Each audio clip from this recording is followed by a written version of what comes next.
Hello everyone, welcome back to my channel. Long time no see.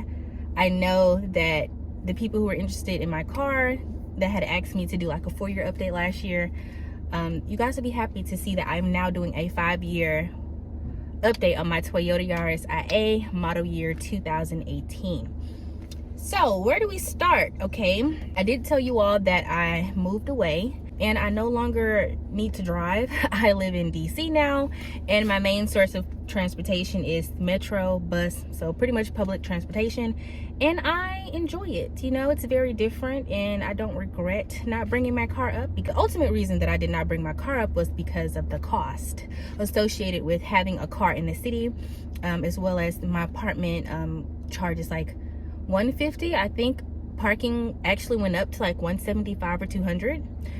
Doesn't apply to me. Anywhere you go in the city, especially downtown, you have to pay an outrageous price to park. So no for me, sir. So let's talk about how my car's been doing. Like, was my car just sitting up for a year and a half? I've been in DC almost 2 years now. What have I been doing with my car? Like, why do I still have this car? What's the condition of it? Let's talk about it. The car has not just been sitting idle in the driveway of my parents' home. It has been driven on a regular basis. I actually just recently hit 50,000 miles on it. When I left, I probably had like 39 or 35 or something, and now we're at 50,000 miles. 5 years, 50,000 miles. Since I've been back, I got some work done on her. I still have been getting the car serviced every 6 months because it has still been being driven.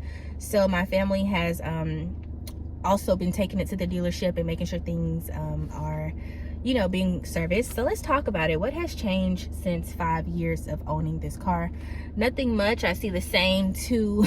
As far as my windshield goes, I have these 2 little cracks in my windshield. I think one happened year 1 or 2. I remember this one that's like on the left side by my steering wheel. It happened, I was driving, doing some door dashing, and an acorn fell off a tree and hit my it hit my windshield, and it left a crack. I have been trying to be proactive about cracks and stuff. Like, I have a little repair kit that you can fill in the crack. I'll insert pictures. I don't know if I've talked about that in recent car updates about that, but on the first one I did use the kit to try to fill in that crack.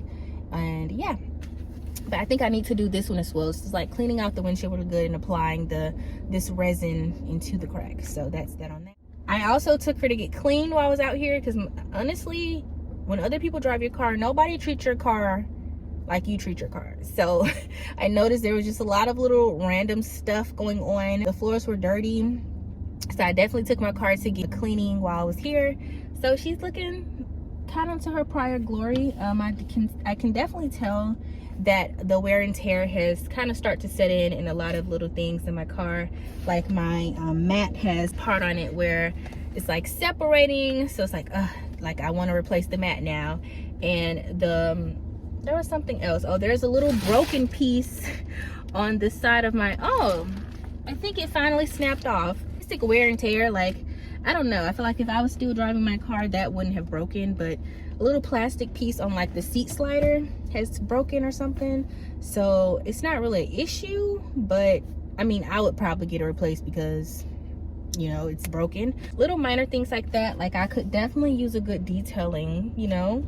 My little, can you see this? Like this part where it's like fabric, I can definitely tell that it needs, you know, detailed really good. The seats are in good condition. My driver's seat is pretty much covered. I always have a little protector on it, and everything else is pretty good. No major things that have gone kind of wrong. The only thing that is really bothering me about my car right now is that I told you guys that the back window had been broken in the past. I told you guys about the incident with the neighbor. My car was parked on the street, the neighbor's lawn man, a rock must have flew and just hit my back window. It shattered. Got the window replaced. I got my window retinted. Since I've been gone, like, this window back here, even though it was fixed and replaced, like, I don't know, it was just never the same. Like, the way my window sounds when it goes up and down, the back window, like, y'all hear that little squeak? but also you don't see the window going down either. So the window is stuck for whatever reason, and I did mention it to Toyota at the service appointment that I just had like a couple days ago, but I guess they didn't get to that part. They fixed the concerns about the brakes and everything else, which we'll talk about, but they did not get to my window. It sounds like it's down, but the window's not going down, and since the window has been replaced, it has made this little, that squeak sound. Ooh. Okay, so now the window's going down, but my family advised me that it does tend to get stuck. So that's the first time it's actually open on camera. I don't know. It's a little iffy. It's working right now. I don't know. But when I first got here, it would not go down at all. But just me working with it now, it goes down, which is, I guess, a little bit of a relief. But that's my honestly only concern with my vehicle. That back window tends to get stuck sometimes. But let's talk about my service. I haven't updated you since like 2021 on the car, right? So let's look at all these service appointments that I've had since then. So you all do know that I did get new tires in January of 2021. For oil changes, I haven't been necessarily just waiting to go to the dealership. Like, yes, I'll still take my car to the dealership, but like if I need an oil change, I'll just go to like, you know, a regular mechanic and get my service done there. As far as oil changes and things like that go, like if I'm getting my tires replaced, I know it's been cheaper, I'll just go to somewhere else. But I do still go to the dealership. In November of 2021, yeah, they just did the basic oil, air filter changes, system clean or whatever. So it wasn't really expensive, $176. I think I was definitely here to pay for that. And then in July of 2022, we just had a little oil change, and I had a tire rotation. Everything was fine. I only had to pay $89. So basic oil change. It's just been basic stuff. Nothing crazy has really happened to the car. And then in January of 2023, we had a service appointment, and the only thing that they did was basically rotate the tires. They didn't even do a oil change. And then yeah, so like $30 for them to rotate the tires or something. My aunt was shocked. She was like, they didn't even do anything. It was like $30. And I got here and looked at this invoice. I noticed there was a bunch of like recommended services or like would need to be done in the next service appointment. Since I did get my oil change not at a Toyota dealership, I was reviewing the items that was on this little invoice. I had originally made the appointment at Toyota for the oil change, but I wanted to have the oil change done before I visited my family. They live in another state, so I chose to keep the appointment, but I would just go take my car somewhere really early, like the day before 4th of July, and I was able to get my oil change, and that was like $85. The first time I went to them, it was like $65. So prices are going up, girl. They're going up. After looking at the document, I was like, I'm still going to take my car to Toyota because there's quite a lot of other things that kind of need to be done that I want to get. So the recommended items were like fuel induction clean, replace cabin air filter, replace air filter element. My front and rear tires are like starting to get in the yellow, and then my front brakes needed to, they were in the yellow as well. So yellow is not like terrible. So 6 months later, I come back and like, yeah, in January I had a service appointment. There are some recommended items. I basically now want to get those items. They replaced the AC cabin filter. They also replaced the air filter, the engine air filter. They did a fuel induction clean. They also replaced the front brake pads. I had another multi-point inspection. Yeah, the only thing that I didn't have done was the oil change, which would have usually also been included in that. So at my new multi-point inspection, everything else is pretty much in the green. The only thing is that my tires are still in the yellow, but they said that my my tires are measuring like a, I think she said like a 6 or something. She said they're just now in this 6 area, which is like just really in the yellow. So they said that in January too. I don't think they'll be in the red anytime soon, because they're at 6 and they're gonna be in the yellow until they're like in the 4s, and then 3/32 or less is when they're like red or need to be replaced like yesterday. So they're nowhere near that. They're in the 6s. So we definitely are good on the tires for now.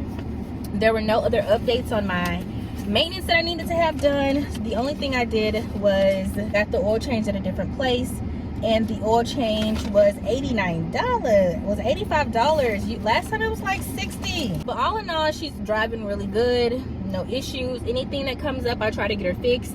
I probably will just have that back window looked at eventually. It's probably nothing, just need to be tightened up. It's probably loosened the thing because it's making that little squeak sound. Like ever since getting replaced, it made that squeak sound. So other than that, I think we're really good. I can't think of anything else that is wrong with my car. I haven't been in any accidents, knock on wood, praise the Lord, thank you Jesus. My family hasn't. I've not noticed anything. The new brakes are breaking so no issues there. She's really good on gas still. It takes about $25 to fill up, or last month got $24, but like $25, $26 to fill it up all the way. Drove to Georgia, drove to Greenville, to sell a puppy. There really is no real update, guys. The only thing is just minor wear and tear that comes with owning a car for a long amount of time, and of course me not being here to supervise over her mostly. But she's driving good, working good, no complaints. She's still rolling. Still love my Skylar. I don't have any plans to get rid of her. She's a great car. I don't know how long I'll be in DC, but I still like to drive around in my car. Yes, she's little, but for me, I feel like I have a lot of space. You know, I'm 5'4". Yeah, for someone my size, this is a nice car. Like someone else said, like, you have a Toyota, they last forever. There's really no update. Yeah, you're right. But in case the people wanted to know what's going on with her, it's going good. We're at 50,770 miles. I hope she takes me to like 300K. Anything else to talk about? If you guys have any questions, comments, or concerns, then please leave them down below and I will be more than happy to answer them. Skylar's doing great. I don't know what else to say. Thank you guys for listening. See you in the next update.